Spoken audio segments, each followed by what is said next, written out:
At Baker's, shopping with pickup and delivery is the same as shopping in-store. Same low prices, deals, and rewards on the same high-quality items. It's one small click for groceries, one big win for busy families everywhere. Start your cart today at bakersplus.com. Baker's, fresh for everyone. Restrictions apply. See site for details. Save big on your favorites with the Buy 5 or More, Save $1 each sale. Simply buy 5 or more participating items and save $1 each with your card. Baker's, fresh for everyone.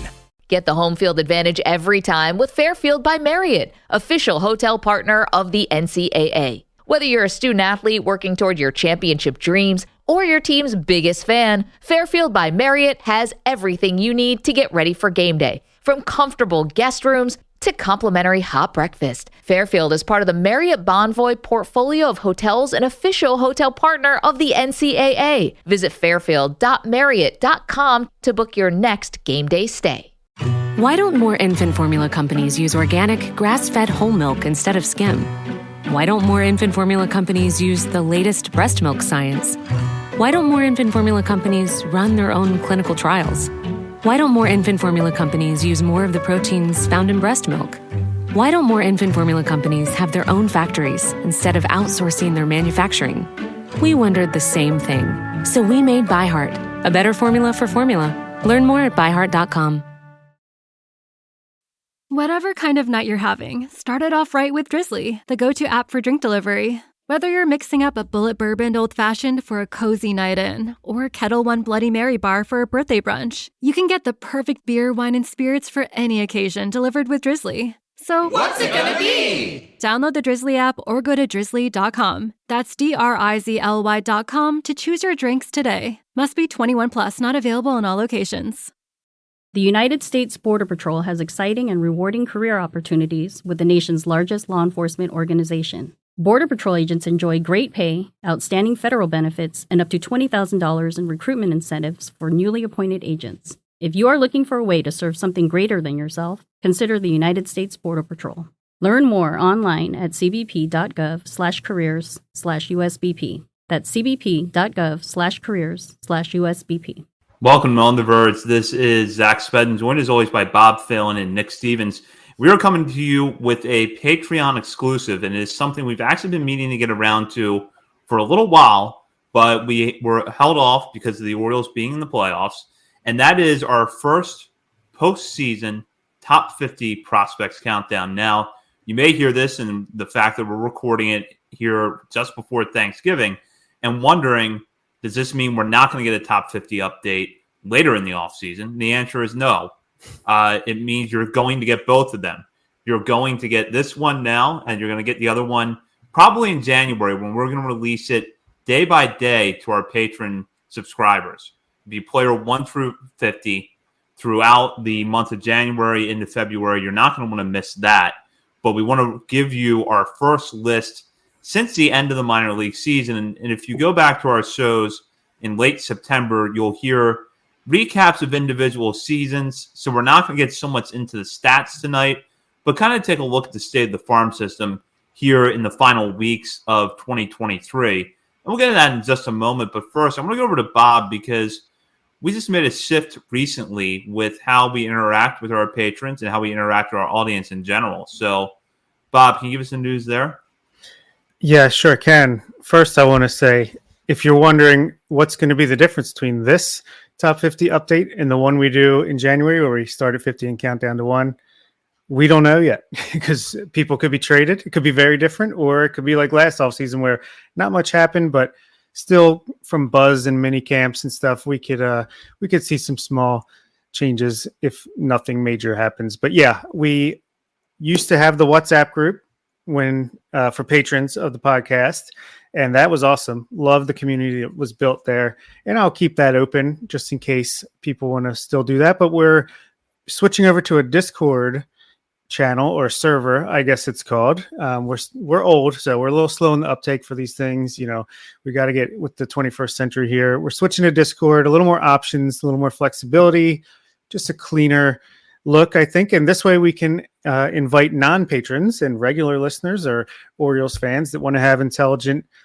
civil conversations on our Discord. They are able to as well. And then patrons will have their own special channels that only they can access. So yeah, just felt like it was a good way to continue to grow this awesome community that you guys have been a part of. And I'll put the link. It's already pinned on the Patreon page, available for everybody. I'll put it in pretty much every episode description moving forward for this podcast. And yeah, excited to get started on that.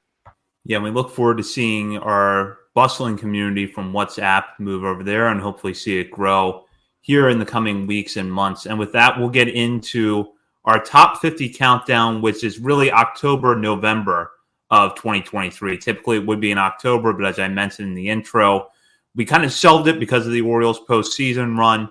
We're just now getting around the opportunity to release it to you. And we'll go now really 1 through 10, but we have a tie within the top 10, which I'll get into in a second.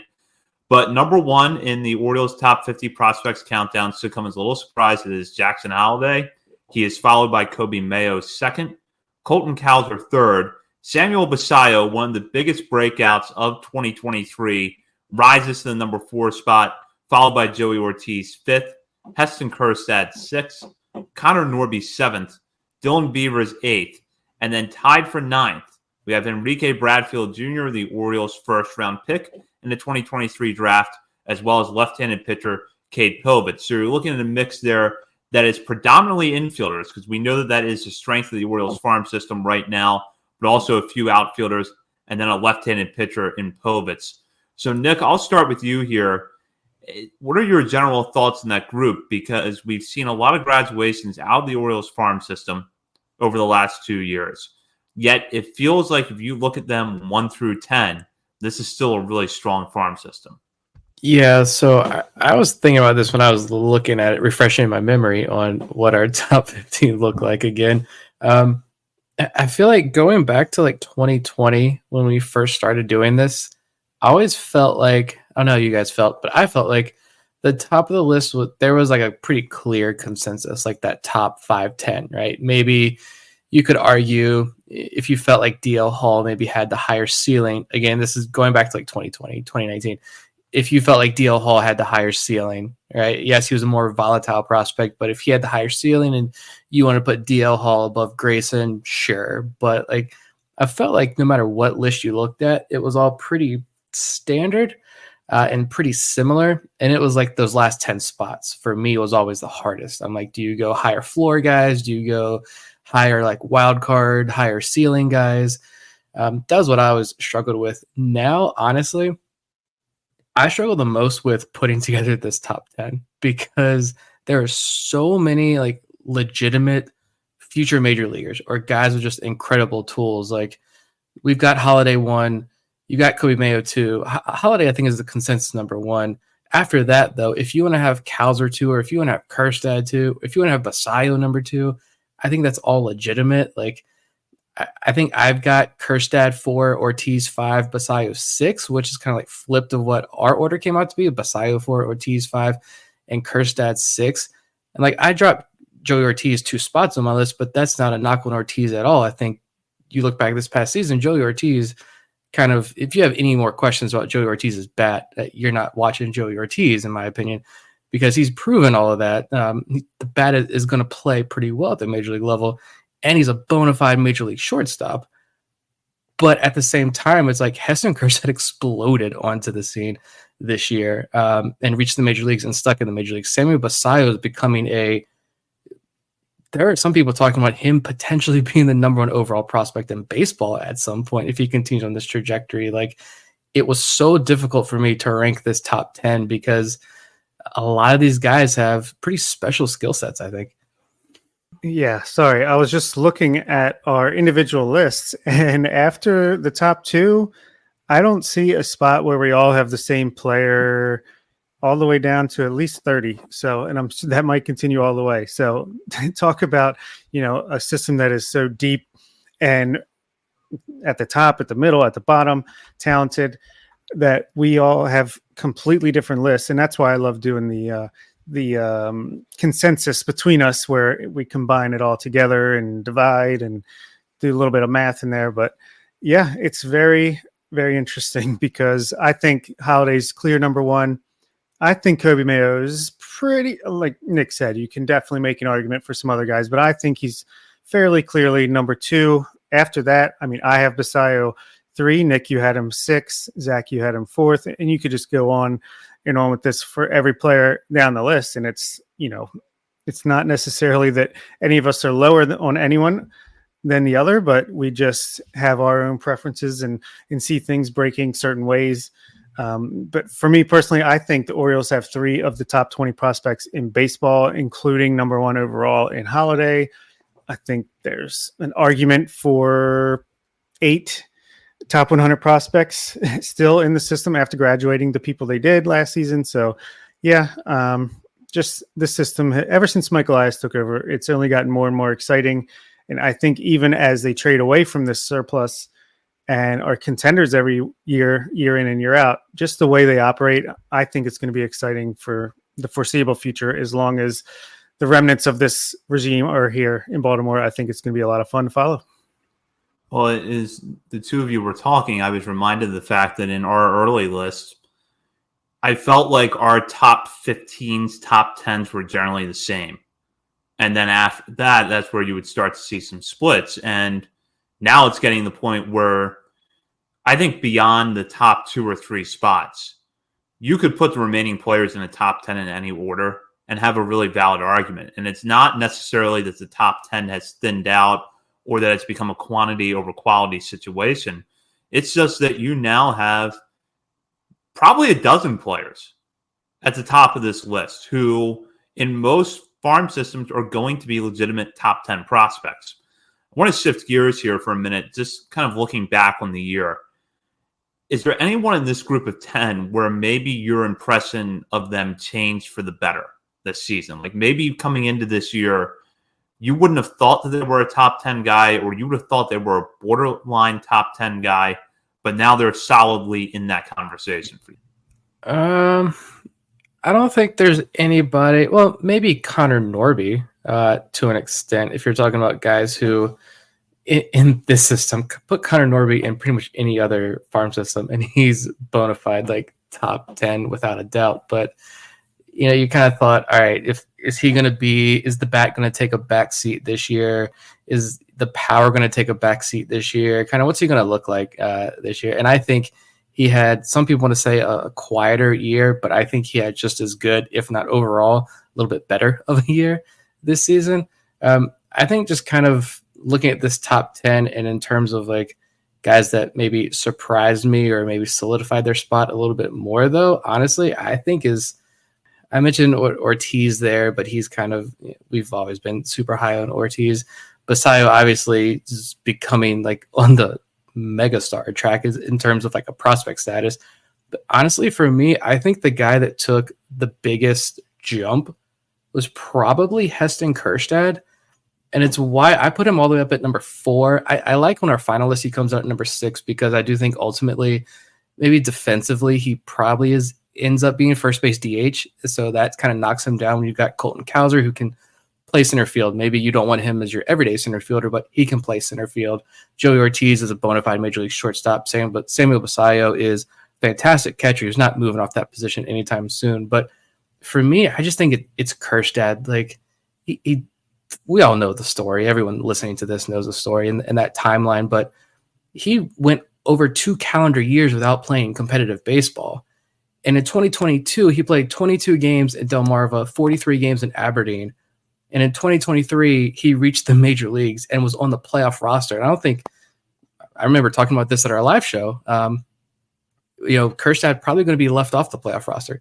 I don't think he didn't see any time in those 3 playoff games, did he? No. Still, he was in the dugout. He was on the playoff roster over some other options.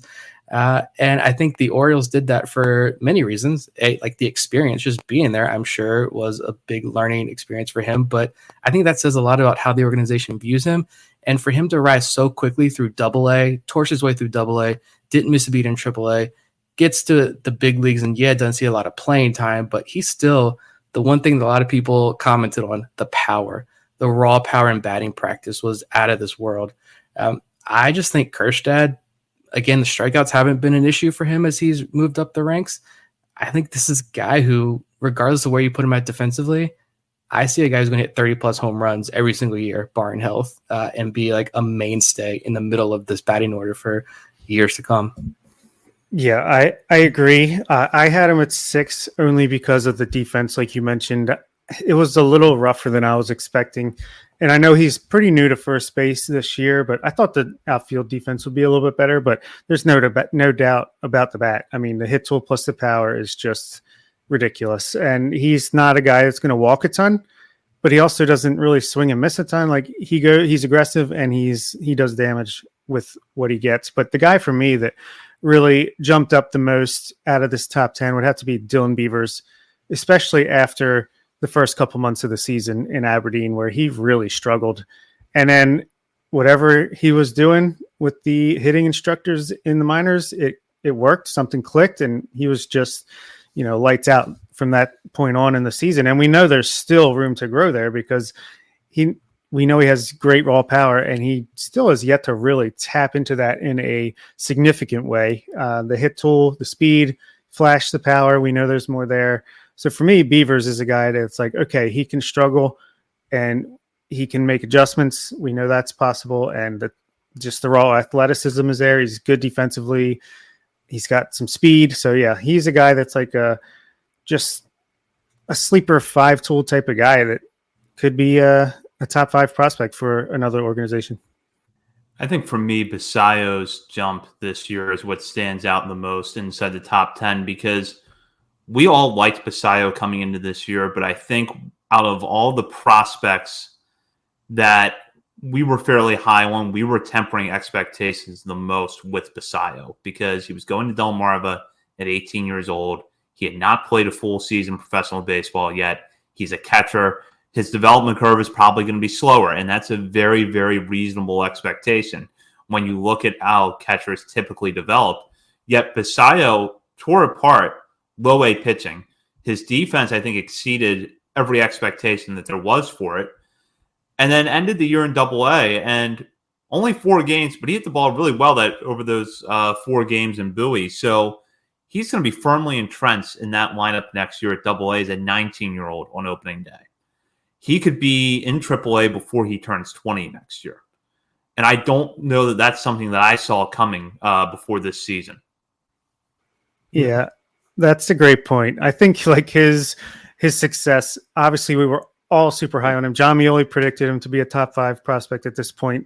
Good call, John, last year. And I feel like it was just such a slow build, a slow burn that he it just felt natural. Like he just got better and better as the season went on. He started tapping into the power in games more often. He started walking more, and it didn't matter if he went up a level. It didn't matter, what he did. He just found success, and he's got that X factor too. But yeah, it's a good call. He's probably the one, but it was a little too obvious. So I think me and Nick went a different way. With Basayo, I mean, I kind of assumed, I remember talking about this on the show, like him and Creed Willem started together in Delmarva, and it's like Creed's repeating the level, so he's going to get the call up first to Aberdeen. Basayo, he's so young, he's the catcher, so maybe he spends like the final month or so in Aberdeen, and the guy finishes the year in Double A. And I do agree with Zach there that he's probably going to be the Norfolk Tide starting catcher by the time he's 19 years old. Predominant starting catcher, not like first base DH and he catches sometimes. The guy had an 18-year-old catcher in high A, where we talk all the time about all these hitting prospects really struggle in the beginning. Colton Cowser, Connor Norby, Kobe Mayo, Dylan Beavers. These are some top 100 prospects, some of the top prospects in all of baseball who really, really struggled in Aberdeen. Samuel Basayo played 27 games in Aberdeen, hit 8 home runs, had a 195 WRC plus, a 17% strikeout rate, and a 16.5% walk rate. Like, those are insane. I don't even want to call them video game numbers because no one can put up those numbers in a video game even. Like, this is just insane numbers by Basayo that every time I look at them, I'm mind blown because, like, how does an 18-year-old catcher do this? I mean, somebody at Baseball America, I think, had like, which of these 2 guys, I saw the tweet the other day, which of these 2 guys would you want in your farm system, Ethan Salas or Samuel Basayo? Ethan Salas, I mean, did great things, but he's also, the Padres were putting him at A-ball at like age 17 or whatever. I haven't watched a ton of Ethan Salas, but I can tell you that Sammy Basayo is a monster. He is a freak of nature, and I don't know what his ceiling is because I thought I knew, but he blew any projections I had or thoughts I had about him out of the water this season. It is so wild to me to have Orioles international prospect Sammy Basayo in the same conversation as Ethan Salas, who was like this major hype international guy, like the most wanted first Bowman card out there. And when I voted, it was right around 50-50. So I think it's just weird to me that the Orioles have this huge name international prospect coming up, and I think he's going to be a superstar. And one more note about Basayo. Don't forget that he had a handshake agreement, I believe, with the Yankees and ended up signing with the Orioles. So that is the icing on the cake of the Sammy Basayo story. He was supposed to be a Yankee. Sorry about it. We'll move on now to the 11 through 26 on our list. And we've got an interesting balance of pitchers and position players in this grouping. At number 11, Chase McDermott, who was voted our pitcher of the year in the Orioles minor league system after an excellent 2023 season between AA Bowie and AAA Norfolk. He's followed at number 12 by center fielder Judd Fabian. Seth Johnson, who got back on the mound before the end of the season after recovering from Tommy John surgery, checks in at 13. He's followed by Jackson Ballmeister, who was the first pitcher taken in the pitcher-heavy 2023 draft class for the Orioles. At number 15, Matt Horvath, position player, followed by another grouping of position players in Max Wagner at 16, John Rhodes at 17, Hudson Haskin at number 18. Then you have another pitcher, Alex Pham, at 19th, followed by the young shortstop, Luis Almeida, at 20. So this group really covers about as broad of a range as you can in terms of level placement, because Almeida will probably be at the FCL in 2024, will at least begin his 2024 season there, while McDermott probably going to be in the AAA rotation where he could be joined by Pham. Johnson and Fabian both ended the year in AA, so kind of an interesting mix here. When you look at this group, I'll start with you, Bob. Which players jump out at you? Besides all of them, I will say, oh man, Seth Johnson, I feel like is a real wild card, dark horse. Like, I think he could be a top 5 guy late next season because he was touching triple digits with the fastball. We know the potential he had. He's a little bit older now thanks to injuries and stuff like that. But I just feel like he can move super fast next year, especially if they find a way to work around the innings. And the two draft guys, Jackson Ballmeister and Matt Horvath, to me, I think are guys with huge upward trajectory. Ballmeister, he hasn't pitched professionally yet, but I think we're all looking forward to that, where he starts next year, where he ends. And then Matt Horvath, I feel like is just like, I don't know. There's something there that I think is going to really break out next year. I think he's like one of my big breakout picks for 2024. It's not like it would be that big of a surprise, but I just think there's something special there. Yeah, I almost get maybe not as good defensively, but I almost feel like Matt Horvath is like in that Jordan Westberg tier of prospect almost. And he's going to need some more time. He's got a ways to go to get to that level, obviously, but I think he can reach that level pretty easily, maybe by the end of next year. In this range for me, the bats are fun. Horvath, obviously. If Fabian, we heard great things about cutting down on the swing and miss when he was in Aberdeen, and then he got to Bowie, and it was like 3 true outcomes to an extreme with Fabian there.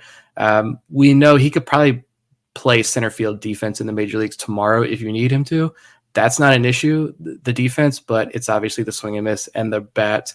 So still a super high ceiling there with Fabian, but we'll see what next year brings. Haskin, may or may not still be around the organization next year.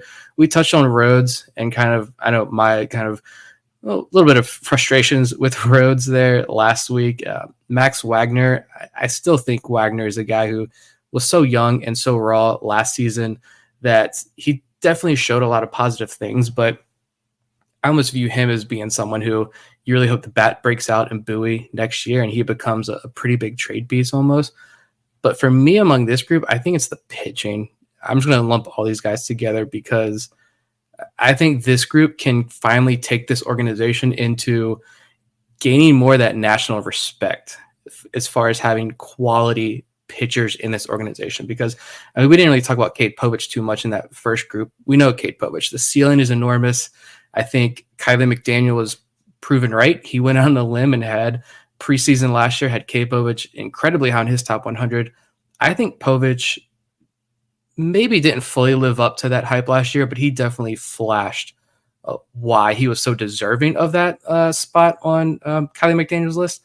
We'll see what next year brings, but this McDermott, Seth Johnson, Baumeister, Alex Pham, and I'm going to even throw in like Armbruster and Pinto and some other guys in the next group, but this group specifically, like McDermott, depending on how severe that back injury was last year, hopefully this offseason he's fully recovers from that and he can come out in spring training fully healthy. But this is a guy who could be a bullpen piece for you at some point next year, like by midseason next year, if he's fully healthy, and give you length or be just a fireball pitcher, 1 inning guy, late inning guy. Jackson Baumeister, we'll see what we have. Like Bob said, we haven't seen him pitch yet, but by all accounts, I mean, he could arguably be the top pitching prospect in the organization.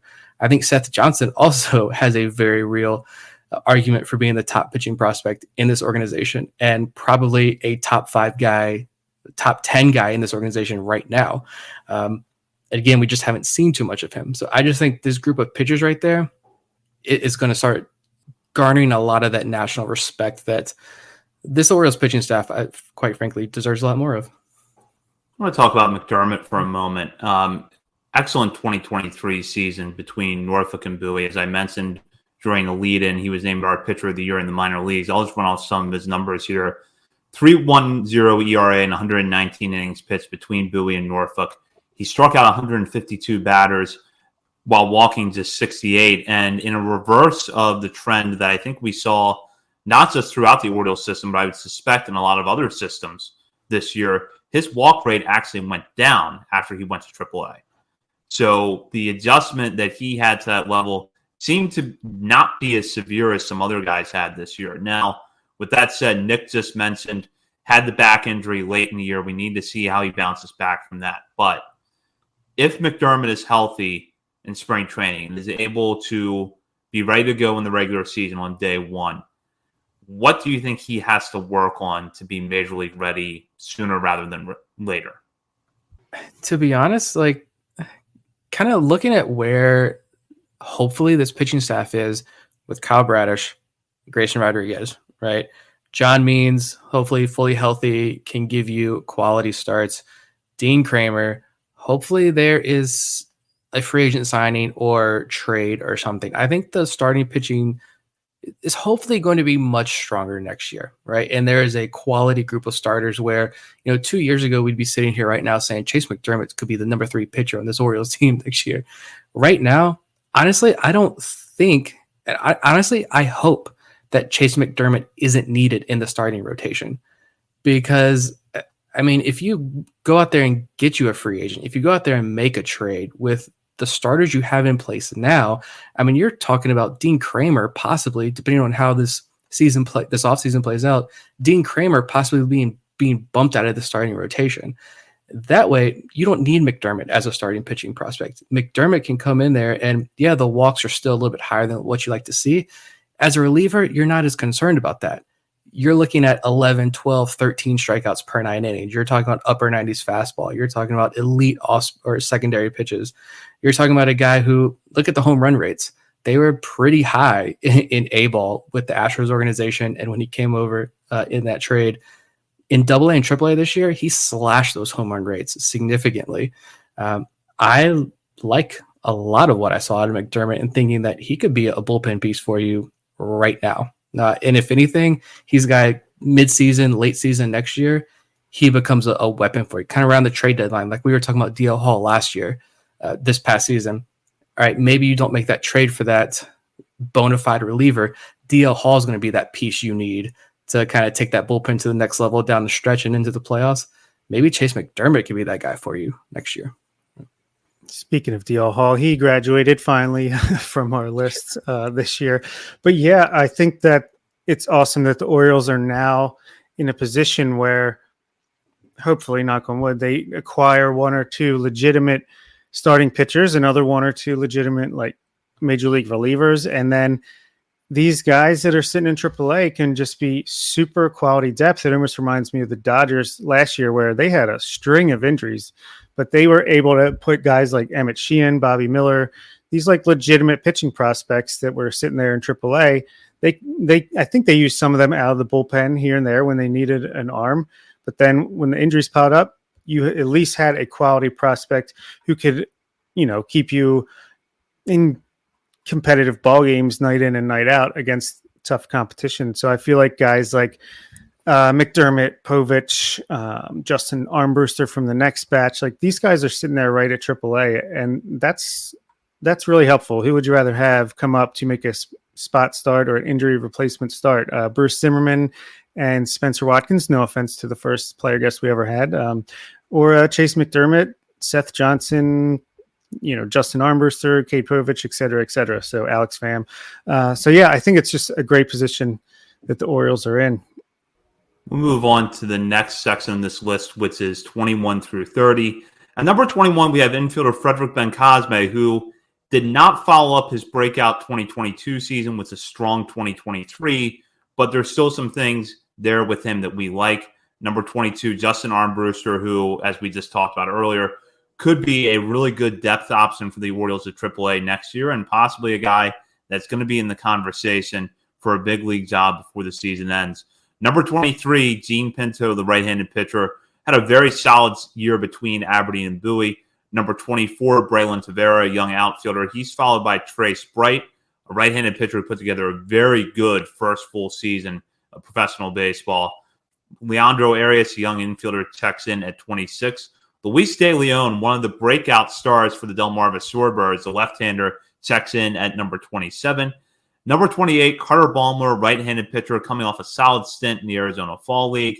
Kiefer Lord, number 29. Lord, a 2023 draft pick who really rose up the ranks as the draft approached last summer, and the Orioles are hoping that they have a guy who can continue to rise here in their farm system. And at number 30, Creed Willems, who began the year in Delmarva as one of two catchers along with Samuel Basayo. Like Basayo, he would also be promoted before the year was over. He would end up getting more time with Aberdeen than he did in Delmarva. Mixed results there, but still a really nice first full year of professional ball for Creed Willems.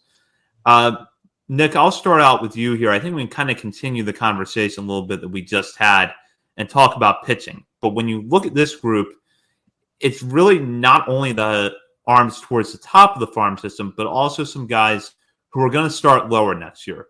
De Leon maybe begins next year at Aberdeen. Ballmore still does not have a ton of professional experience. He's likely going to go to one of the A-ball levels if he's ready to go on opening day. So what are your thoughts on this group of pitchers in this section of the list? Armbruster kind of fits that mold that we were just talking about. He is a guy who, again, he's worked a lot as a starter down on the farm, but the slider was a pitch for Armbruster that I think took a big jump forward this past year, and a lot of his secondaries I think took a big jump forward last year, and he was able to command the strike zone a lot better last year. So I think my confidence level and his ability to maybe work out of the bullpen grew a little bit over this past year. And again, if you need him to make an emergency start, that's fine as well. We've talked a lot about Gene Pinto recently. Thoughts haven't really changed there. Same as Luis De Leon, but with Baumler, you can't write him off. You can't even come close to writing him off, I don't think, because we talked about what he was able to do in the Arizona Fall League in his 10 innings, a lot of strikeouts. Anyone who's watched him pitch in the few innings that he's been able to pitch since being drafted in 2020, you got the pandemic, Tommy John surgery, you've got shoulder injuries. You just got so many things that have held Carter Baumler back. But every time you see him take the mound, it's like that's what made him such a coveted draft pick. That's what makes him such an intriguing prospect, because the guy's got all the stuff to be one of the top pitching prospects, I think, in baseball. He just can't stay healthy. But like for me, honestly, the most intriguing name on this list, I think, is Kiefer Lord for sure. We just haven't seen enough of him. But I'm still thinking like Trace Bright. I just keep going back to Bright, and just he was one of the top strikeout arms in this system last year for much of the year. He got up to Double-A, and the numbers looked a little bit better in Double-A. Not a ton of time, just 17 innings, but the walk rate went down. Same as McDermott, like no home runs. The guy just rarely allowed home runs. Good ground ball numbers as well. I had a 2.12 ERA in 17 Double-A innings. I think he's the guy who I saw some more conversation about him recently, like the mechanics seem to get out of whack, but when he puts it all together and is in control of everything, he's one of the top pitching prospects in this organization. He was striking out almost 14 guys per 9 innings in high A this year. So I'm thinking if Bright can put it all together next year, back in Bowie's rotation, he's solidly a top 15, 20 guy in this organization. I don't know how to tell people this, and maybe someone could get Dan Conley a pillow for when he faints, but the Orioles are very quickly going to be a pitching heavy farm system once these guys at the top, who are like right on the cusp of the majors, the position players that get all the hype, are graduated. It's a lot of really, really talented arms in this system from top to bottom. Like we talked about Armbrust or Pinto, we know. I mean, he could be gone in the Rule 5 draft along with Hudson Haskin, and maybe that could be one of the differences come January. We'll see. You also got Trace Bright, like Nick mentioned. I mean, God, he's got huge upside. Luis De Leon comes out of nowhere. He's like the next Gene Pinto, but probably more upside because he's a lefty that can sit in the mid-90s. Carter Ballmer, we know the upside if he could stay healthy. Kiefer Lord, a huge arm. Like there's plenty more we're going to talk about as we continue down this list. And we already mentioned a bunch of high upside guys as well. It's just the pitching is it's going to be a major problem. Baseball America had the article about how when it comes to fastballs, the Orioles are like the place to look with the hop they get on their 4-seamers and 2-seamers and everything.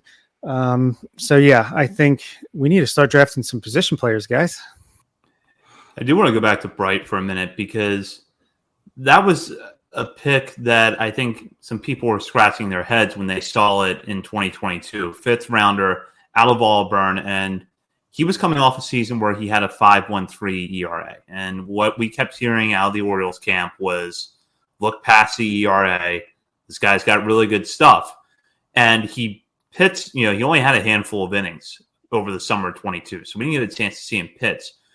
But this past year, I think we saw why the Orioles took him in the 5th round. And you could tell with his fastball a lot of nights where he changes speeds with it really well. It has really good movement on it. The pitch data on that had to be excellent. And if they can just continue to build on the progress that he made this past season, I agree. I think he'll solidly be a top 15, top 20 guy in this farm system next year. And one thing that I think is interesting, and it's a very small sample size, but what we've seen so far, at least in the last year or two, is that when guys go from Aberdeen to Bowie, their strikeout numbers dip a little bit. Their overall line gets better, but their strikeout numbers dip a little bit. Bright's strikeout numbers did dip somewhat, but he was still striking out almost 11 guys per 9 innings. Very small sample size at Bowie. We need to see how that looks over, half a season or so. But to me, that's a pretty encouraging sign. Bright is one of those guys. We talk a lot about the hitters, your Max Wagners, John Rhodes, and all these guys, the hitters in the draft that they target, younger guys who maybe they're coming off a down year in college, or they're really starting to peak at the right time. Like as they get closer to draft time, they really start to take off or show spikes and, exit velos or starting to put it all together. And the Orioles like to pounce on these guys early. Trace Bright maybe doesn't have the age. He's like almost 23, I think, at this point. Maybe didn't have the age, and he's a little bit of an older college guy, but he was someone who it seemed like he was trying to put all of his mechanics together and see that velo uptick closer to draft. And he's in that same boat where the Orioles are kind of jumping on him early, saying, there's a lot here. There's a lot more here. We're going to get him now while he's still trying to figure all this out, but on an upward trajectory. And we're going to take the reins from here and turn you into one of the top starting pitching prospects in this organization. The guy's touching almost 100 miles an hour. and very quietly was striking out an insane number of batters to start the year in Aberdeen, because he had that phenomenal start where I don't even remember the game logs. Then like the first 2 games or so, he had like 20 something strikeouts in those first 2 games, like no runs allowed or 1 run allowed. And then he got hit pretty hard for like a couple starts there, but he kind of settled in as the season went along, and it's just strikeouts. He's got the big curveball. He's got a good slider. He's got the powerful fastball. If he can just clean up that command, show that he can work, double A, triple A lineup multiple times, he joins that tier that we were just talking about that's going to start earning a lot of national respect. If we could also maybe just mention some of these young international guys like Luis Almeida at 20, Braylon Tavara at 24, Leandro Arias at 26, even Frederick Bencosme at 21, who I'm far from giving up on. Still think there's plenty of upside there. Let's just shout out to these guys who could easily be the next, maybe not the next Samuel Basayo, but like the next Orioles prospect to really catch fire and become a name in the international prospect industry. Like Tavera and Arias are going to start next season in Delmarva, and Almeida is going to start in the FCL, but maybe he's a guy that gets to Delmarva at some point next year. Do you see any of those 3 guys really making a big mark, or do you think it's going to be like an Anderson De Los Santos thing where it's like the results aren't really there, but the potential remains the same? Looking for a fun way to win 25 times your money this football and basketball season? Test your skills on Prize Picks, the most exciting way to play daily fantasy sports. Just select 2 or more players, pick more or less on their projection for a wide variety of stats, and place your entry. It's as easy as that. If you have the skills, you can turn $10 into $250 with just a few taps. Easy gameplay, quick withdrawals, and injury insurance on your picks are what make Prize Picks the #1 daily fantasy sports app. Ready to test your skills? Join the Prize Picks community of more than 7 million players who have already signed up. Right now, Prize Picks will match your first deposit up to $100. Just visit prizepicks.com/play100 and use code play100. That's code play100 at prizepicks.com/play100 for a first deposit match up to $100. Prize Picks, daily fantasy sports made easy. Like, for me, I'm not expecting a whole lot out of Luis Almeida, to be honest. I think we got super excited because he was a unique international prospect in that he played his high school ball here in Jersey, and it seemed like he had pretty much the pick. If he was going to stay in the States, he pretty much had his pick of any college he wanted to go to play college baseball, from what I read. And it kind of seemed like, all right, he may skip the DSL, go straight to the FCL, and this guy could be like 17 years old in Delmarva. Obviously, he started in the DSL. The Orioles wanted to work slow with him, and then he got hurt. Apparently, he has put on some weight this offseason. That's been a focus of his. But I'm just not jumping the gun anymore there with Almeida. Let him go to the FCL. Let him get his feet wet and everything, and that's okay. He still holds the record for the most money this organization has given to an international prospect. I'm just going to be patient on him. Tavera, though, this was the guy who in the DSL, I'm like, I don't know, like what's there. The Orioles gave him a lot of money, but some prospect lists were high on him. Some were super low on him, like not even in the top 30, not even the top 40, barely top 50, I think, on Fangraphs. If they were to expand 50 out, I think he barely cracked the here's some bonus names that I'm going to write about at the bottom of my list on Fangraphs. He gets to the FCL this year, and I mean, almost more walks than strikeouts, 22 walks to 23 strikeouts in 35 games, hit 4 home runs. I got on base at a super high clip. I think Tavera is a guy who could honestly hit Delmarva and not have to repeat the level, but kind of take off in Delmarva next year. Yeah, I agree with Nick. I think in the near term, my expectations for Almeida really is just for him to get to Sarasota next year, have a healthy summer. If he's there for the entire FCL season and puts up an OPS of somewhere between 750 and 800, I'll be happy. I'll call that a win, especially with how young he is. Tavera, I'm very excited to see what he can do at Delmarva next year, just because he had such a solid all-around year in Sarasota. And it is true what Nick said. There is a wide range of outcomes on Tavera depending on which prospect list you read nationally. But the sense I get from him at this point is that he's a guy where there's a potential to be at least above average across the board. He's not a slam dunk 5-tool center field prospect, but he might just be one of those guys that's a solid all around, and that helps him rise up the ranks.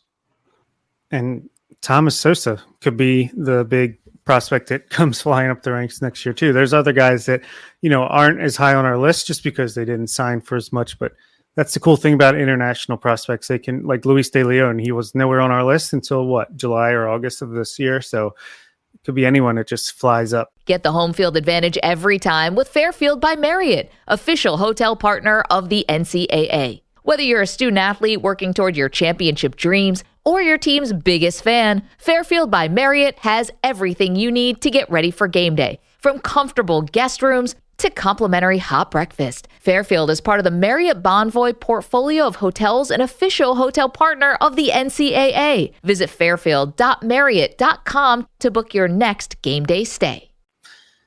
And I'm going to say right now that it's going to be Christian Benavides has the biggest comeback of all time after he had a terrible season last year, and he's a top 50 guy. I know one prospect list Thomas Sosa is going to be incredibly high on next year. But I do want to mention, you mentioned Frederick Ben-Cosme there, and I just want to say about Ben-Cosme, I think a lot of people maybe were like, kind of forgot about him last year because he gets to high A and spent all year in high A, which was good to see, but kind of underwhelming numbers, like 246 average, only 2 home runs. And we kept saying like the hit tool is there. The hit tool is really good.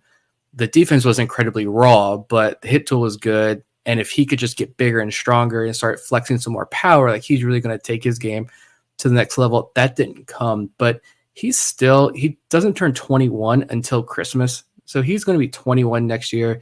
He was still more than 2 years younger than the competition down there in Aberdeen. And I still think, like, you look at his body type and you just look at him physically, and I still think that that growth spurt is kind of yet to come for him.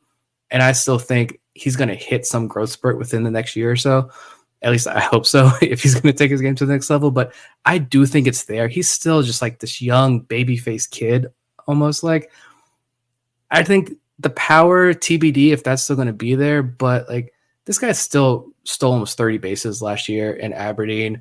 I just think he's super young. Maybe it was an issue of working defensively. I don't know, but I'm going to give him another opportunity next year. I thought it was really encouraging that he goes to the Dominican Winter League, and actually he's this 20-year-old kid who typically, like, I don't even think Samuel Basallo has played in the Dominican Winter League, and he was like a number 1 or number 2 overall draft pick this year down there in that league. I think in the Dominican, they really rely on those veterans, like Gabriel Yanoa, and these guys are like your studs of some of these teams. Like, you're not pushing those guys out of their roster spots.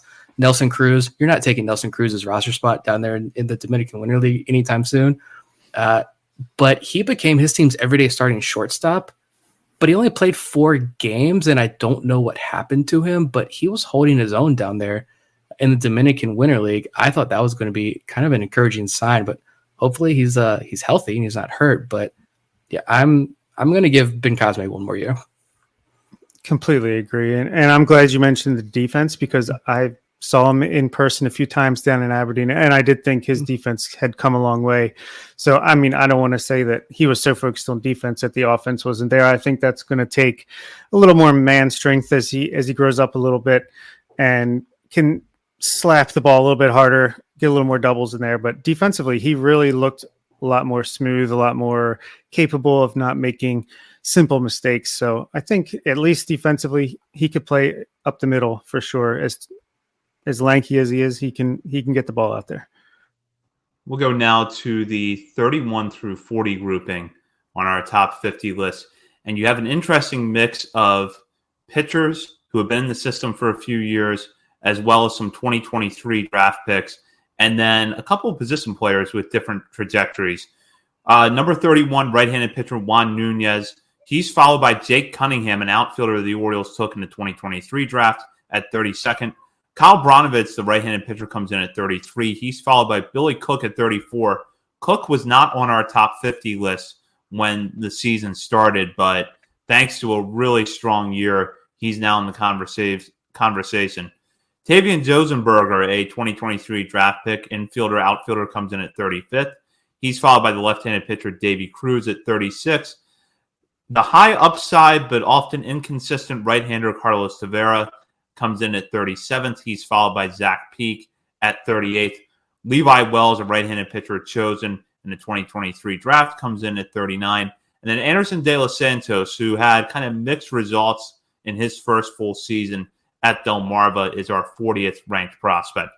I'm going to start off with the guys that the Orioles just took in the 2023 draft because we haven't had a chance to talk about them a lot on this show. And if you want to hear deeper dives into Peak and Brnovich, I would encourage anyone listening to this to go back to our last two shows where we covered the Orioles, previewed the Orioles' decision-making for putting players on the 40-man roster and then discussed them not doing so to protect anyone from the Rule 5 draft.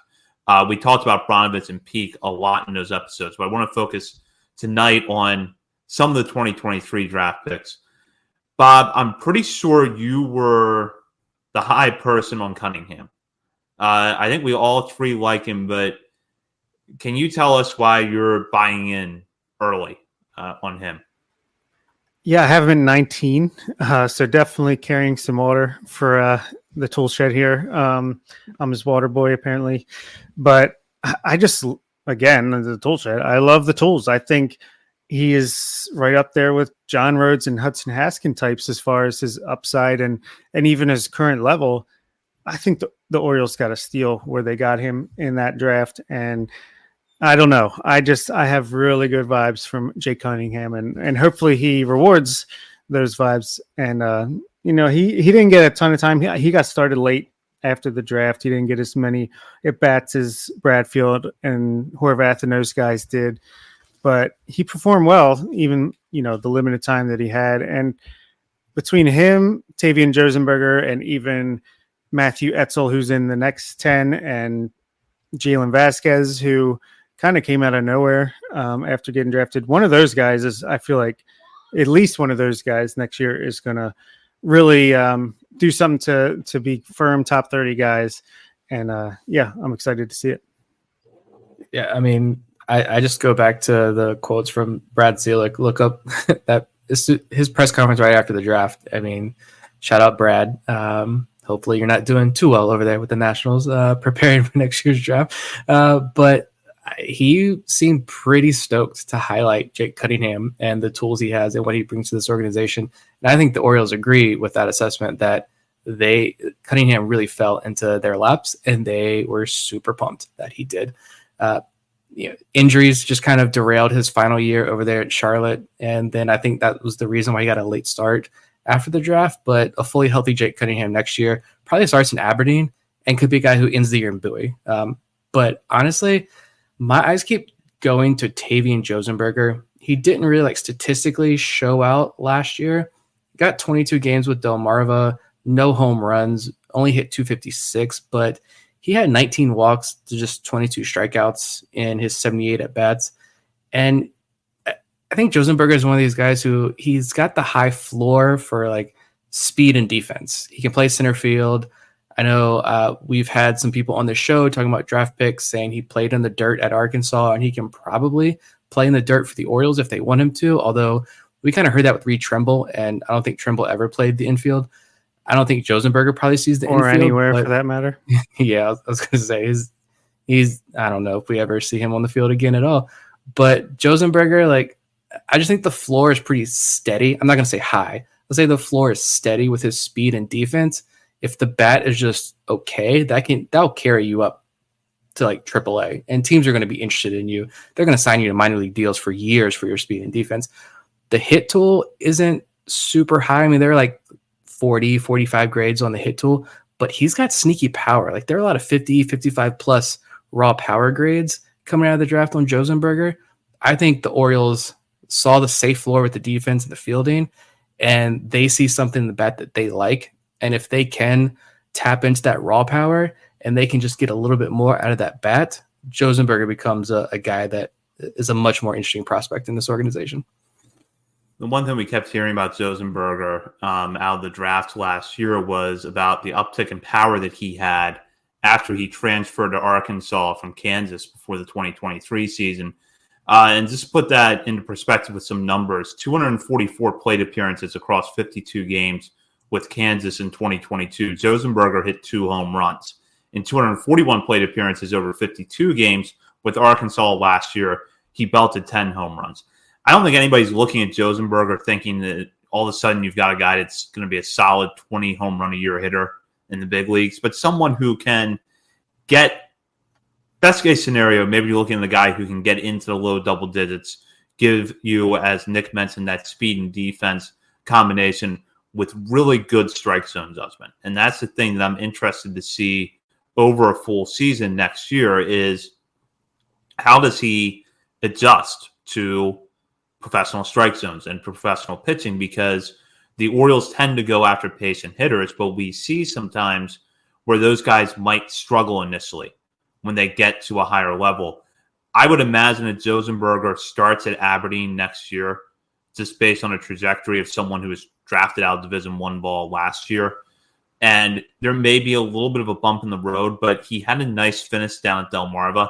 So I'm hoping that at the very least, even if he's not hitting for home run power, we see a good on-base percentage, good walk rate, low strikeout rate. If he can do those things, I'll feel pretty good about where his development stands.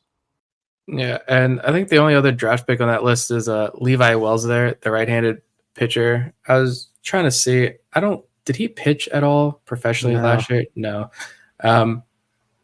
Texas State. My computer's not gonna work fast enough to kind of look up what I wanted to look up for Levi Wells. But if you look at like Baseball America articles and some other articles have kind of highlighted Wells as a guy who, if the Orioles want to kind of use him out of the bullpen and put him on that reliever track, there have been a couple of mentions of him being a guy who could be in the majors by the end of next season, or at least sometime soon.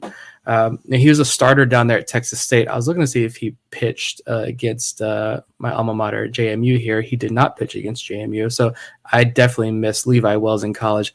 So I haven't seen him pitch personally, so can't really speak too much about what I've read about him. But if you've got some national outlets and national evaluators thinking that he's got the stuff to potentially be in the major leagues in the next year or two as a reliever, I think that's a guy you might want to keep your eye on next year when he makes his pro debut.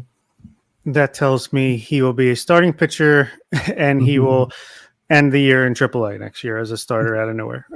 But yeah, I also had read really good things. That's why he's on my list and our list overall, even though he didn't pitch.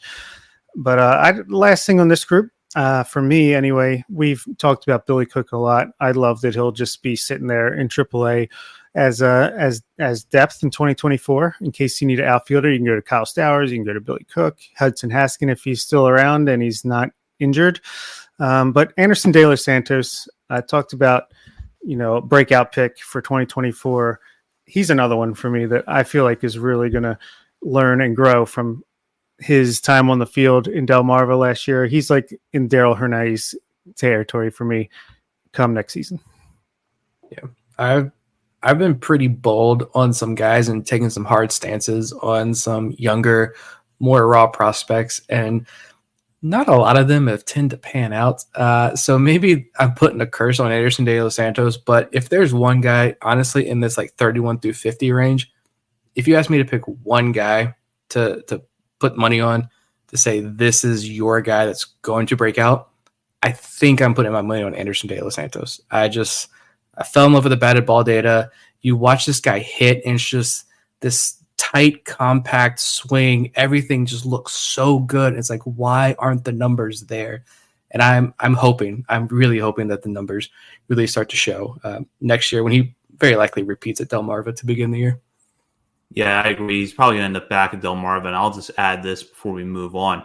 You look at the overall numbers, and they're not good. 228 average, 626 OPS, but as Nick mentioned, the batted ball data on De Los Santos is pretty good, and he doesn't turn 20 until January.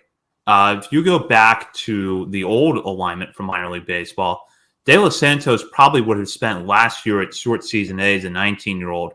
He would be debuting at Delmarva next year as a 20-year-old, and we would be excited about that. Now, just because a guy repeats low A doesn't mean they're necessarily going to break out after a bad year. But I do feel like De Los Santos has some of the underlying traits that you would look for in someone who can rebound in that second go-around. And with that, I'll pivot now to the final section of this list, which is prospects 41 through 50. And as with the 31 to 40 range, there are a couple of guys we've talked about a lot lately because they are Rule 5 eligible this year. And that is the first two guys in this grouping, right-handed pitchers Ryan Watson and Brandon Young, who come in 41st and 42nd, respectively. They're followed by Matthew Etzel, the outfielder and 2023 draft pick that Bob mentioned just a moment ago. Cameron Weston, a right-hander who the Orioles chose in the 2022 draft and had a nice 2023 season, comes in at 44. Juan Rojas is behind him at 45th, followed by Edgar Cortez at 46th, Aaron Estrada 47th, and then we have a tie at the bottom of the list as Yelio Prado and Ryan Long both place 49th. So running the spectrum there from Rojas to Long, you have three pitchers in Rojas, Cortez, and Long, and then two position players in Estrada, an infielder, and Prado, an outfielder. I guess I'll start here with Etzel because we were just talking about the 2023 draft class. So it seems like a logical place to pick that discussion back up is with a guy who was not really on our radar when the draft class was settled and his players started to sign with the Orioles, but he had a really strong first few months in professional baseball between three levels, including the FCL, Delmarva, which is where he spent the bulk of his time, and Aberdeen. He hit 323 across 124 plate appearances with a 966 OPS, and he showed a ton of speed in that span by swiping 21 bases in 24 attempts. And on top of that, really good strikeout to walk numbers, striking out 23 times while drawing 21 walks. So Etzel was a guy that kind of burst onto the radar over the course of the summer as he was drafted out of the small school in University of Southern Mississippi. The Orioles like their small school guys. They got one in Etzel who right now appears to have an interesting skill set. And Nick, I'll start with you here. Something that I didn't touch on is that some national evaluators seem to think that Etzel could play center field. We didn't see him in center field a lot because he was sharing time with Enrique Bradfield Jr., but I bring that up because this just seems like one of those guys who has a really interesting but raw skill set as he goes into his first full season of professional baseball. Yeah, I think he even had, when we had Joe Doyle on, I think he even had some pretty flattering things to say about Etzel that I was kind of surprised because you're watching Etzel kind of take off there when he reached Delmarva, and it's like, all right, is this because he's an older college guy who's just knocking around young pitchers, or is there something real here? And then he even gets up to high A for a couple of games to end the season and hit pretty well. Like you mentioned, he's got the speed, 21 stolen bases. He had power, doubles, triples. He had 14 total extra base hits in 30 games, 21 walks to 23 strikeouts, can play all over the outfield. You missed talking about Reed Trimble. Sorry, Reed, for catching all the strays here. You missed on Reed Trimble out of Southern Miss. You go get Etzel, and maybe this is your guy. He's definitely intriguing. I still don't know, how high is his ceiling, though? That's my thing with Etzel. You see Josenberger, and you can project if the hit tools comes around. Josenberger, from where he's at now, his ceiling, I think, is pretty massive. The odds of him reaching that ceiling are TBD, but there's a huge gap there. Jake Cunningham, massive gap between where he's at now and his ceiling. Etzel, I don't know how high that ceiling is. Is he going to get to Bowie or AAA and then kind of be more of a league average type hitter? I don't really know. Or is he a guy that you're actually, he's just going to continue to surprise us as he moves up the ladder? Get Johnny Riser type of vibes from Etzel. And I'm not going to sugarcoat it. He's got an ugly swing, but as we've seen in the past, they're not going to mess with that too much. and that doesn't mean he can't have success with it. Obviously, the numbers were great, super fast, like you said. Defense is there. Yeah, I think he's a great player to have in this organization where, and especially with the development team that can turn what could be, perceived as organizational filler type guys in other organizations and elevate them above that, like they have with Billy Cook, in my opinion. So, definitely not ruling out a nice big jump for Matthew Etzel.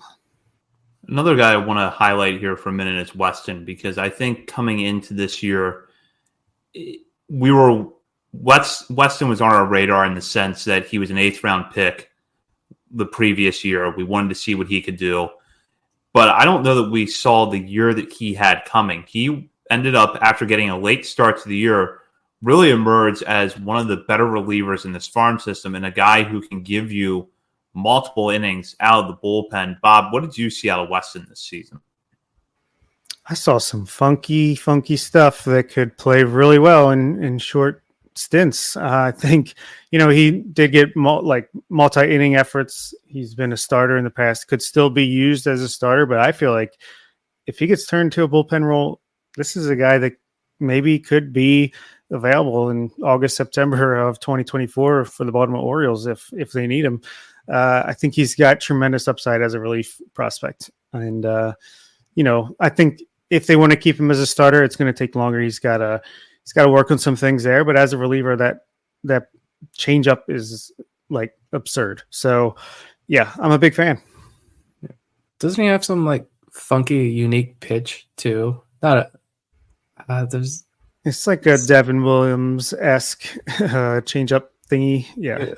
Turbo changer or something. He's got something wicked down there that's like off the charts. I feel like we kind of were told some like data numbers or something behind the scenes, and the fastball was like meh, it's there, it's fine, but like the secondaries, the changeup, that's the pitch that's going to carry you to the major leagues. I see that with Weston as well. I don't really view him as a starter.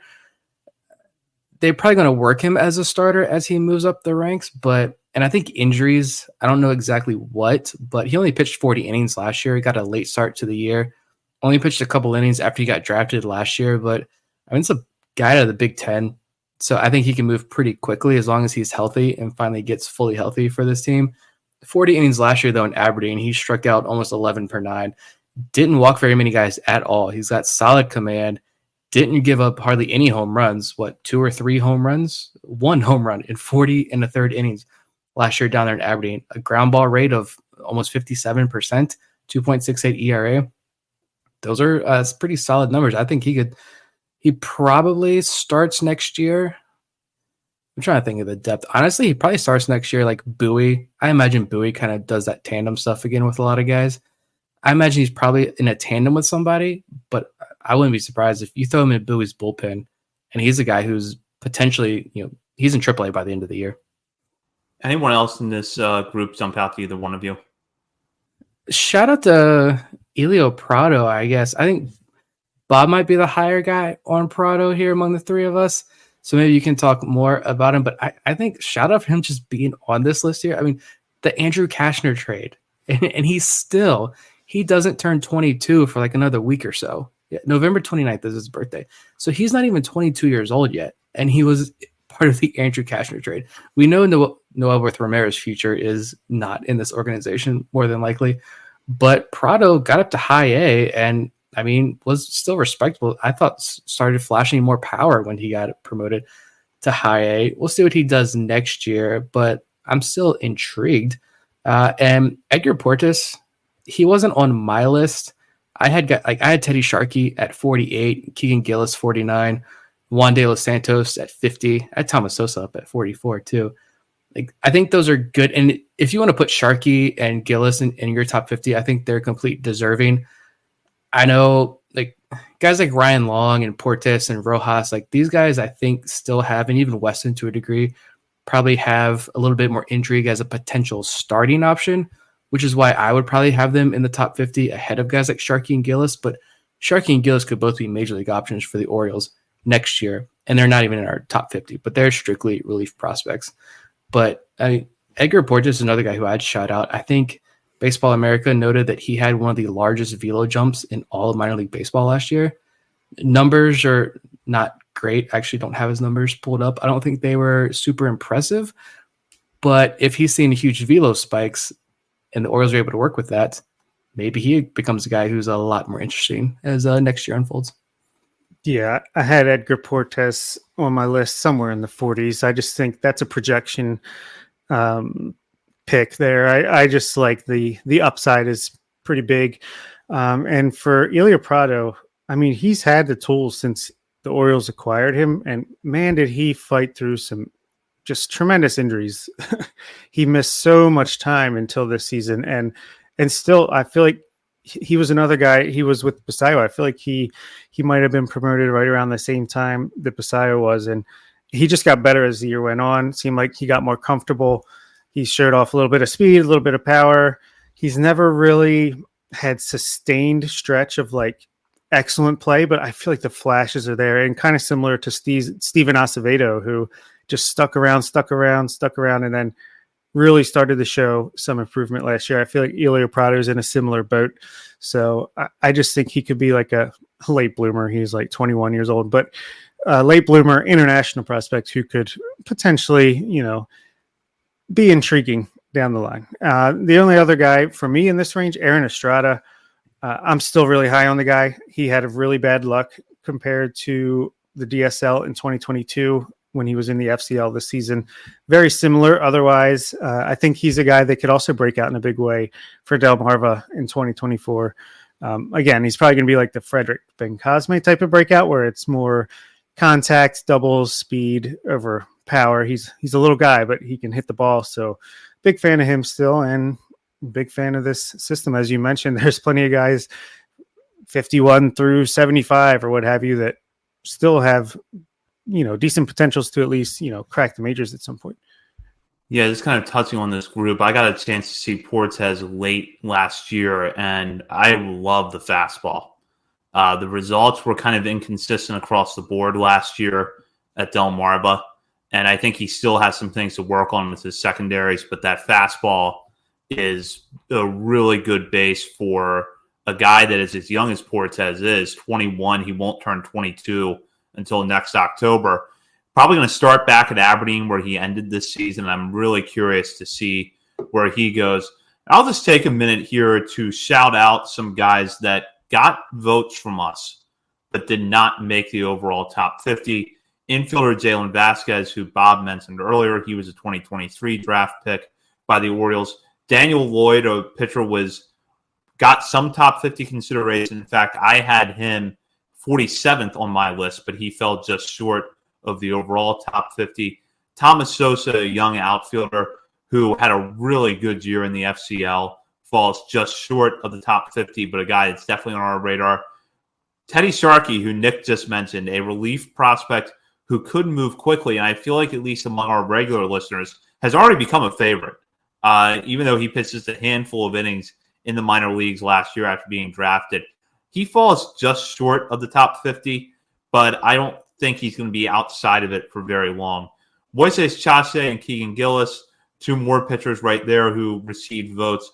Juan De Los Santos, another hurler who received a vote, as Nick just mentioned. I believe he had him on his list. And I had Zach Fruit on my list. This is a 2023 draft pick who had a nice stuff jump over last year in college. And that's the kind of guy that I feel like generally the Orioles do well with, is someone who's a little bit of a late riser that they can get into their system and work with. So Fruit I had in the very last spot on my top 50, but he does not make the overall top 50. So Bob, Nick, before we wrap up, either and or general thoughts on this top 50, as well as the guys who were on your list and fell just short. I mean, you had a lot of graduations. You graduated, I don't even have the complete list, like Grayson, DL Hall, Jordan Westberg. You had some significant graduations from this list throughout the year. And yet, I honestly think that this list as a whole is stronger and deeper than it was last year. You get to add a guy like Enrique Bradfield Jr. as your first round draft pick this year, and he's barely cracking the top 10 in this organization. And yet you've got outlets like Baseball America writing like he may not need the power ever to translate to an impactful major leaguer. He could be a guy who, again, this is like, I think it was Jeff Ponce who was writing about this, fan favorite Jeff Ponce, saying Bradfield Jr. could be a guy who like changes the game with his playing style, or at least kind of changes the game into like what baseball maybe used to be back in the day. With his playing style on the big league level, like that's encouraging. And even this team's going to have 3 draft picks in the top 40 next year. Like this farm system is going to stay consistently strong. Even if you make trades, you could trade 3 of these top 10 guys and you're going to replace them with guys like Judd Fabian and Seth Johnson and Jacqueline Baumeister and Matt Horvath. Like Matt Horvath is a top 10 guy in most systems, and he's 15, 16 on our list. Like it's incredibly deep, and it's really fun that just kind of look at this whole 2023 as a whole. It's really awesome that we're going to sit here and be able to watch hopefully what is now a perennial playoff team in the Baltimore Orioles. Yet as a podcast and outlet that covers the minor leagues, we still get to talk about one of the top farm systems in baseball. And I think that's pretty awesome. Agreed. As far as guys on my list that miss the top 50, Moises Chase, just another international arm with pretty high upside, in my opinion. I feel like the command, or not even command for him at this point, it's control, but I mean, he's got an electric arm. And then Jalen Vasquez, I mentioned him earlier. I just felt like, man, for a late draft pick, he showed a lot of skills, at least in the lower levels. Again, he could be a guy that kind of stalls out around AA, but I think, just a quality guy to have in the system, probably going to end up being a better pick than Adam Crampton. Let's just say, no offense to Adam over there, but again, super solid top 50. And in about 2 months, we can add 20, 30 new international names to the list with the international signing period in January. So yeah, it never ends. And I love it for that. And speaking of that, we will be dropping our updated top 50 in January. I know it's not very far away, but a lot can happen between now and then as we're in the middle of the offseason. We'll be getting closer to the point where the Orioles will be adding players as part of the international signing period, and that surely is going to affect the top 50. And as Bob mentioned at the beginning of the show, there are times where we will get different information, updated information about players during the offseason, and we try to incorporate that into our list as needed. So once we get through the holidays, if you're a Patreon member, expect those daily top 50 reports to be dropping every day until we release the full list to everyone, probably around the time pitchers and catchers report in February. In the meantime, we will continue to bring you weekly coverage this offseason. We'll be back on live at our regular time next Wednesday night at 8:30. Thank you for listening to this episode, which is our October-November Top 50 Prospects Countdown. For Bob Phelan and Nick Stevens, this is Zach Spedden. You've been listening to On the Verge. Why don't more infant formula companies use organic, grass-fed whole milk instead of skim? Why don't more infant formula companies use the latest breast milk science? Why don't more infant formula companies run their own clinical trials? Why don't more infant formula companies use more of the proteins found in breast milk? Why don't more infant formula companies have their own factories instead of outsourcing their manufacturing? We wondered the same thing. So we made ByHeart, a better formula for formula. Learn more at byheart.com.